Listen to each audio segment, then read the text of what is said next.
여러분 안녕하십니까? 뉴스투데이 제주입니다. 필리핀에서 반송 조치된 제주산 압축 쓰레기가 2달 동안 공해상에 방치됐던 것으로 드러났습니다. 제주시는 쓰레기가 평택항에 입항한 뒤 이 사실을 확인하고도 별다른 조치를 취하지 않아 사태를 키웠습니다. 보도에 홍수연 기자입니다. 압축 쓰레기 2,700톤이 제주항에서 필리핀 세부로 보내졌다 반송 조치된 것은 2017년 3월. 해당 선박에 대한 평택 세관의 입항 거부로 쓰레기는 공해상에 머물다 2달이 지난 5월에야 하역됐습니다. 제주시는 이때야 도내에서 발생한 쓰레기가 해외로 반출된 사실을 알았다고 밝혔습니다.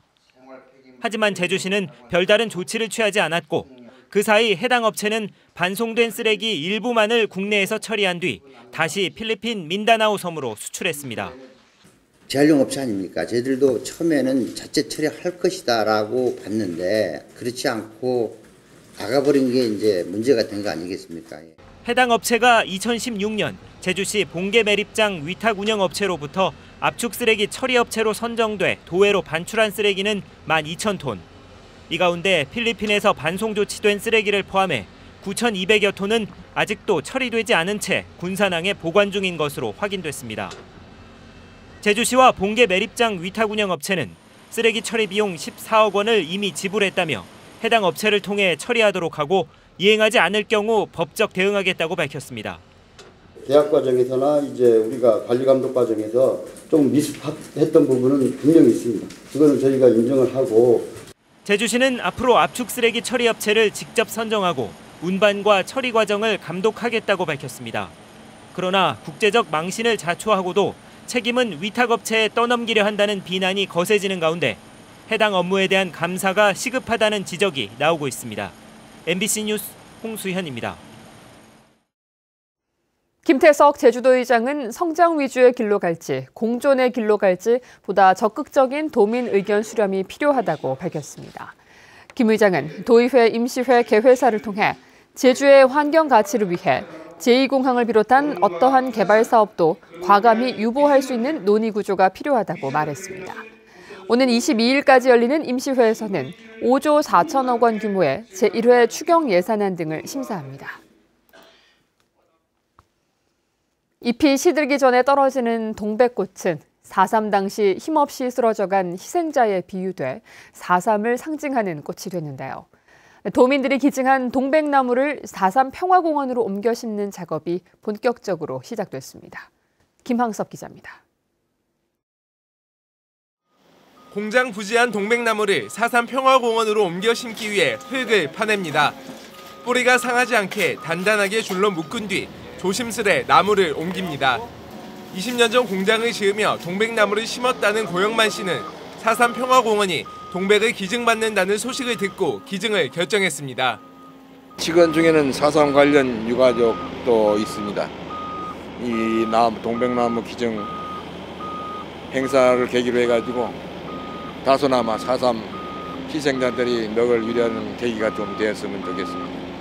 지난 2월부터 도민들을 상대로 동백나무 기증을 받은 4.3 평화공원은 도민 56명이 기증한 동백 1,200여 그루 가운데 이식해도 문제없는 300그루를 선별해 공원 내에 옮겨 심고 있습니다.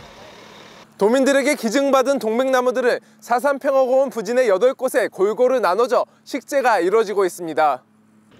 기증받은 동백나무를 현장 답사를 통해 선별한 뒤 앞으로 4.3 평화공원에 3년 동안 식재해 나갈 예정입니다. 4.3 평화재단은 평화공원을 동백꽃의 명소로 만들어 방문객들이 동백꽃을 보고 4.3의 의미를 되새기게 하겠다며 연중 동백나무 기증 신청을 받을 방침입니다. MBC 뉴스 김항섭입니다. 제주 4.3 희생자 추념일이 앞으로도 지방 공휴일로 계속 지정될 전망입니다. 제주도의회 강성균 의원은 4.3 희생자 추념일의 지방 공휴일 지정과 관련해 제주도지사가 지정할 수 있다는 임의 규정에서 지정한다라는 의무 규정으로 변경한 내용의 조례 개정안을 발의했습니다. 하지만 지방 공휴일로 지정돼도 제주도 행정시와 지방의회 등 지방 공무원들만 휴무가 가능해서 국가공무원과 민간 영역이 동참할 수 있는 여건 조성이 과제로 남게 됐습니다. 전국 동시 조합장 선거에서 제주 지역 조합장의 절반 이상이 새로운 인물로 물갈이됐습니다. 현직 조합장들이 줄줄이 낙선하면서 조합 운영에 변화를 기대하는 목소리도 있지만 후보의 정책과 공약을 알기 어려운 깜깜이 선거는 여전히 과제로 남았습니다. 조인호 기자입니다. 농수축협과 산림조합장 당선인들이 당선증을 받기 위해 한자리에 모였습니다. 제주 지역 당선인 32명 가운데 18명은 새롭게 선출된 초선 조합장입니다. 현직 조합장은 4명이 무투표 당선됐지만 경선에 나섰던 20명 가운데 절반인 10명이 낙선했습니다. 1차 산업 종사자들의 위기감이 높아진 데다 구태의연한 일부 조합장들에 대한 비판 여론이 반영됐다는 분석이 나오고 있습니다. 조합원과 그다음 직원과 우리 조합이 함께 서로 소통하는 아름다운 농협으로 만들어가겠습니다. 1번 과제로 냄새 및 분뇨 문제 해결하는데 전적으로 앞장설 것이며 하지만 이번에도 정책 토론회 없이 전화와 공보물 등으로만 선거운동이 제한되다 보니 평소에 조합원을 많이 만날 수밖에 없는 조합 직원 출신 후보들이 대거 당선됐다는 지적도 있습니다. 이제 농업을 하는 농업인들이 실질적으로 이제 진출하는 길이 좀 많이 막혀지는 건 아닌가 해가지고 이게 좀 약간 좀 안쓰럽게 생각하고 있습니다. 한편 검찰과 경찰은 사전 선거운동과 허위사실 유포 혐의 6건과 관련해 당선인 2명을 포함해 26명을 수사하고 있습니다. 지난 선거 때도 조합장 2명이 당선 무효돼 재선거를 치렀던 만큼 수사 결과에도 관심이 쏠리고 있습니다. MBC 뉴스 조인호입니다. 예래 휴양형 주거단지 추진으로 토지를 수용당한 일부 토지주들이 소송을 통해 토지를 되돌려받게 됐습니다. 광주고등법원 제주 제1행정부는 양모 씨 등 6명이 제주도 지방토지수용위원회와 JDC를 상대로 제기한 토지 수용 재결 처분 취소 소송에서 원고 일부 승소 판결을 내렸습니다. 재판부는 예래단지 인허가 처분이 취소된 만큼 인가 처분을 전제로 한 화해 권고 결정은 정당할 수 없다며 이같이 판결했습니다. 장기 미제로 남았던 제주 보육교사 살인사건 재판이 사건 발생 10년 만에 열렸습니다. 변호인 측이 공소 사실을 모두 부인하면서 치열한 법정 싸움이 예상됩니다. 보도에 박성동 기자입니다. 보육교사를 살해하고 시신을 유기한 혐의로 기소된 49살 박모 씨에 대한 첫 재판이 열렸습니다. 10년 전 사건 발생 직후 유력한 용의자로 검거됐지만 증거 불충분으로 풀려났고 지난해 경찰이 증거를 보강하면서 구속됐습니다. 박 씨를 구속하는 데 결정적 역할을 한 것은 박 씨의 택시와 옷에서 발견된 피해자 이 씨의 옷 섬유와 같은 시로라기. 하지만 변호인 측은 사건 당일 피해자를 만나지도 않았고 시로라기 역시 이 씨의 옷이라고 특정할 수 없다며 검찰의 공소 사실을 모두 부인했습니다. 다른 범죄 가능성까지 제기하며 수사 초기 용의선상에 오른 또 다른 인물들을 언급하기도 했습니다. 추정적으로 논리적으로 이렇게 범인을 특정했기 때문에 저희도 그 논리를 깨는 데 주력하고 저희도 뭐 직접적인 지금 10년이 지났기 때문에 직접적인 뭐 무죄를 입증할 증거는 없는 상황이기 때문에 서로 이제 논리 대결이 되지 않을까 싶습니다. 검찰은 공소 사실을 입증할 추가 증인을 신청하는 등 다음 달 4일에 열릴 공판을 준비하겠다고 밝혔습니다. 장기 미제 사건에 대한 재판이 10년 만에 열린 가운데 지금까지 나온 증거를 두고 검찰과 변호인 측의 치열한 법적 공방이 예상됩니다. MBC 뉴스 박성동입니다.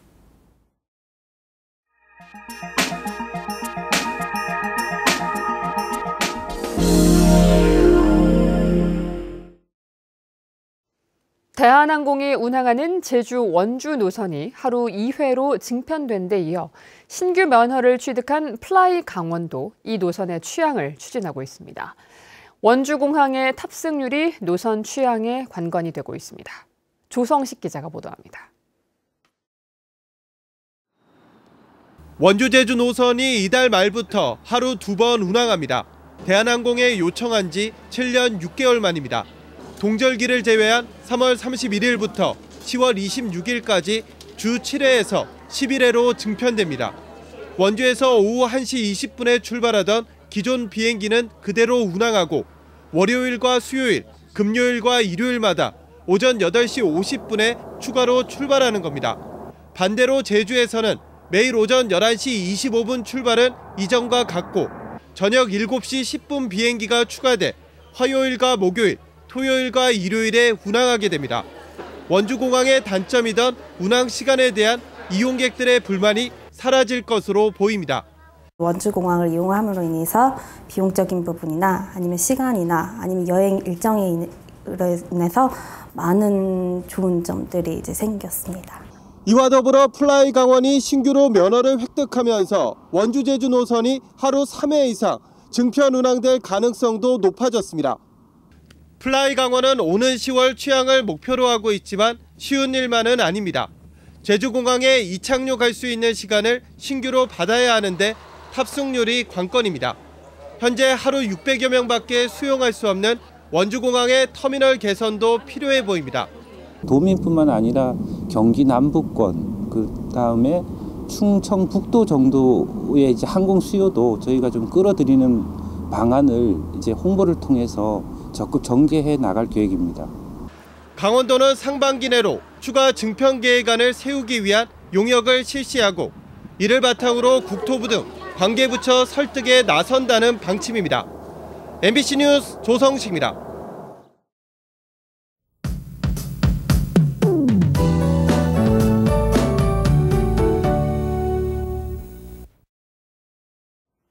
현재 곳곳에 봄비가 내리고 있습니다. 이 비는 오늘 오후까지 내리겠는데요. 예상되는 비의 양은 5에서 20mm고요. 기온이 낮은 산간 지역은 비가 눈으로 바뀌어 내리기도 하겠습니다. 또 출근길 안개나 방무가 끼면서 가시거리가 짧을 것으로 예상되니까요. 교통안전에 각별히 유의하시기 바랍니다. 포근한 날씨는 계속됩니다. 아침 기온 9도로 어제 같은 시각보다 2도 정도 높고요. 낮 기온은 14도로 어제와 비슷하겠습니다. 다음은 자세한 지역별 날씨입니다. 이 시각 북부와 서부, 산간에는 비가 내리고 있는데요. 이 비는 차차 전 지역으로 확대되겠고요. 남부를 제외한 전 지역에 강풍 예비특보가 내려진 상태입니다. 이 비는 늦은 오후까지 오겠고 낮 기온은 14도 안팎으로 전날과 비슷하겠습니다. 한편 강풍 예비특보는 오늘 밤부터 발효될 전망입니다. 현재 섬 지역은 흐리고 비가 오고 있고요. 추자도에도 강풍 예비특보가 내려져 있습니다. 오늘 오후까지 남해서부 먼바다와 제주 앞바다를 중심으로 돌풍과 함께 천둥, 번개가 치겠습니다. 또 밤부터 물결이 4m까지 매우 거세게 일면서 풍랑특보가 발효될 것으로 보이니까요. 해상활동하시는 분들은 주의하시기 바랍니다. 이 시각 제주공항은 구름이 많이 지나고 있고 항공기는 정상 운항되고 있습니다. 주간 날씨입니다. 내일 아침은 찬바람이 강하게 불면서 쌀쌀하겠고요.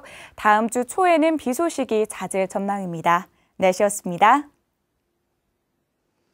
제주 해군기지 반대농성 천막 철거 과정에서 연행된 강동균 전 강정마을 회장에 대한 징역형이 확정됐습니다. 대법원 제1부는 특수공무집행 방해와 도로법 위반 등의 혐의로 징역 1년에 집행유예 2년을 선고받은 강 전 회장의 원심을 확정했습니다. 강 전 회장은 2013년 해군기지 공사장 앞에서 서귀포시가 반대 측 천막 철거를 위한 강제 대집행에 나서자 쇠사슬을 천막과 몸에 연결해 방해한 혐의로 기소됐습니다. 제주 지역에서 고령자 교통사고가 잇따르고 있지만 면허 반납 실적은 저조합니다. 제주지방경찰청에 따르면 제주에서 발생한 65세 이상 운전자 교통사고는 2016년 467건, 2017년 529건, 지난해 521건으로 증가하고 있습니다. 하지만 지난해 면허를 반납한 도내 고령 운전자는 126명으로 전체 고령 운전자 4만 1,000여 명의 0.3% 수준에 그쳤습니다. 최근 제주 경제는 건설 부문의 부진은 이어지고 있지만 관광 부문은 다소 개선된 것으로 나타났습니다. 한국은행 제주본부에 따르면 지난달 건축 착공 면적은 13만 제곱미터로 1년 전보다 25% 감소했고 건축 허가 면적도 17만 제곱미터로 12% 감소했습니다. 반면 지난달 관광객은 1년 전보다 15.6% 늘었고 특히 내국인은 10.5% 늘어 지난해 5월 이후 10개월 만에 증가세를 보였습니다. 제주도 교육청은 제주 4.3 71주년 4.3 평화 인권교육 주간을 오는 18일부터 다음 달 7일까지 진행합니다. 이 기간에는 4.3 동백꽃 배지 달기와 추념식 참석, 유적지 기행과 동영상 상영 등 학교별로 4.3 체험학습과 교육활동을 하게 됩니다. 또 4.3 유족회가 추천한 명예교사 40명이 학교별로 2시간씩 평화 인권 교육을 진행합니다.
뉴스투데이 제주였습니다. 여러분 고맙습니다.